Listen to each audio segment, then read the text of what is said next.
अत्र उपस्थितेभ्यः सर्वेभ्यः मम विनीत प्रणामः। मम नाम सुश्री आदर्शा पटेलः। अहम् ओडिशा आदर्श विद्यालय सुन्दरगडः षष्ठीकक्षा पठामि। सर्वप्रथमे अहं सर्वेभ्यो स्वतन्त्रता दिवसस्य अभिनन्दनं ज्ञापयामि।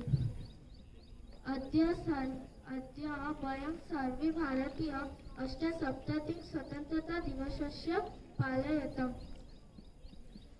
अद्य अस्मिन् समारोहे मम विषयः अस्ति भारतस्य भविष्यत् संघटने छात्राणां महत्त्वम्। अत्र विषये वक्तुम् अहं दण्डायमानम् अस्मि। राष्ट्रनिर्माणे एकस्य छात्रस्य भूमिका अत्यन्त आवश्यकी। कथम् इत्युक्ते विद्यार्थी निजस्य ज्ञानस्य व्यवहारम् उद्योगाय व्यवसायं च करोति, देशस्य विकसन्ति भवति। एकः छात्रः यावत् सम्यकम् उद्योगाय व्यवसायं च करोति, देशे तादृश विकसन्ति भवति।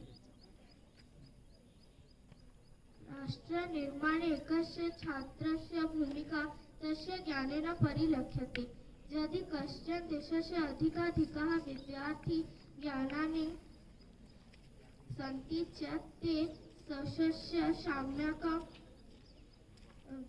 उद्योगाय व्यवसायं च करोति, येन कारणे देशः अनेक विकासाय भविष्यन्ति। एकस्य छात्रस्य जीवने विद्या अत्यन्त आवश्यकं स्थानम् अलङ्घनं करोति। विविधेषु विकटपरिस्थितिषु सामर्थ्यं निर्णयनिर्मातुं विद्या एवं ज्ञानं बुद्धिं च प्रयच्छति। भारतस्य भविष्यत् निर्माणे तदा भविष्यति यदा प्रतिजनाः जागृतं भविष्यन्ति। किं वा अधिकं वदिष्यामि इति उक्त्वा विरमामि। जयतु भारतमाता।